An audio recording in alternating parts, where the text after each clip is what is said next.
Hi everyone, Matt here from Proof Fly Fishing. In this video I'm going to show you how to do a single turn trim wrap using white silk and an India ink marker. In this case we're going to be using a black marker on white silk. You can use any light colored silk you want as long as you're able to get enough contrast that you can see the trim band. So yeah, it's a very versatile technique. So the trick here, first of all, we're going to want this silk to go transparent. So I'm not wrapping with a whole lot of tension on the thread. I'm not tensioning the spool, I'm tensioning the actual thread.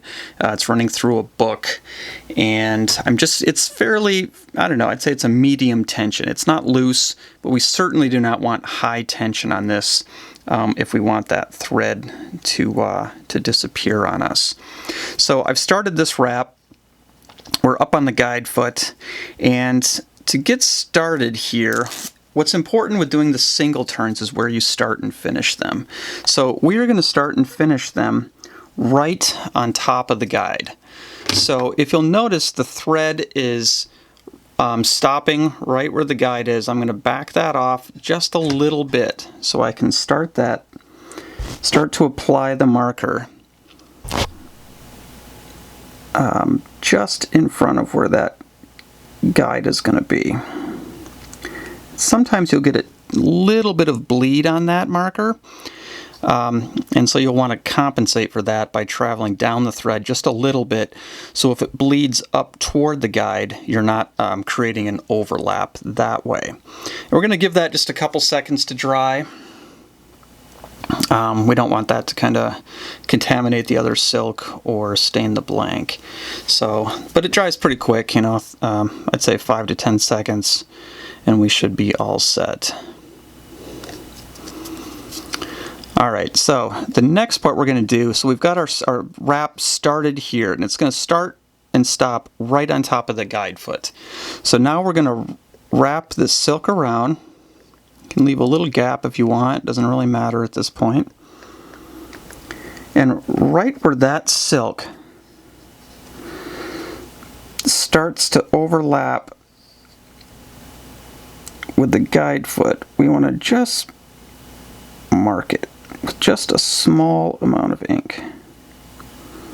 Just like that. And now we can take that thread and we can back it off. So what we're left with is, if you can see it, this is the original mark we made that starts on top of the guide, and this real small mark down here is where the thread will meet the other side of the guide foot.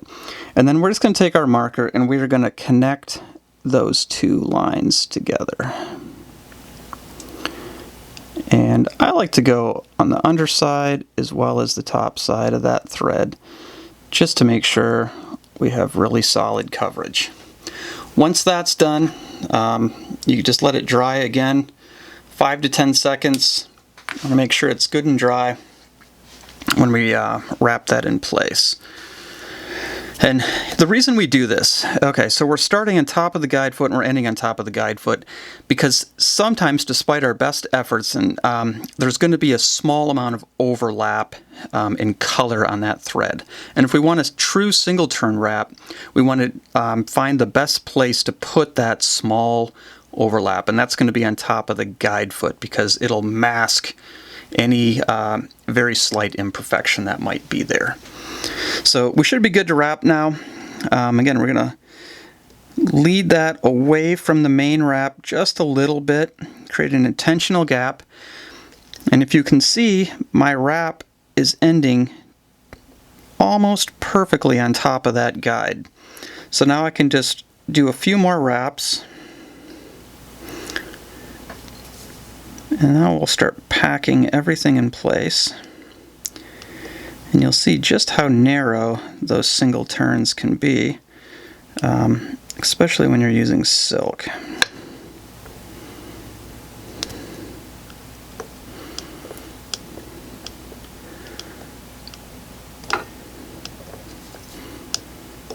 So we're just going to pack that whole thing together nice and tight. It's not going to be terribly visible At this point, we want to do our best to get that silk or that band nice and perpendicular to the blank. So you kind of pack it in place, get it how you like it. You can kind of see it there a little bit shining through. So I'm going to just lock off this blank in my jig here a second. And I'm going to apply a little bit of spar to this so you can see it, see that wrap stand out. Now you'll notice that the silk is not going to go fully transparent at first. It's going to take a few coats of spar to get it there, but you'll be able to see that that trim band stand out nice against the blank. So there you have it, a single turn wrap, and there's no noticeable tag end of where that wrap started and stopped. I'll see if I can rotate this blank a second and show you the top of that guide where the actual overlap is, and it's extremely difficult to tell. I can't tell at all actually right now where it starts and stops. So that's pretty much it. Again, you don't have to do this with white silk. If you want to have color and you want to put a trim band, you can go, I did this one in the middle, but you can do it on the end, on the middle, all the way up to where the guide starts to lift off, wherever you want. This also works great for doing signature wraps on maybe bamboo rods, where you can actually have one continuous piece of white silk and you can add a variety of different colors to it to make kind of a classic signature wrap. That's pretty much it. Again, we have the silk and we have the markers on the site if you want to check them out. All right, thanks for watching.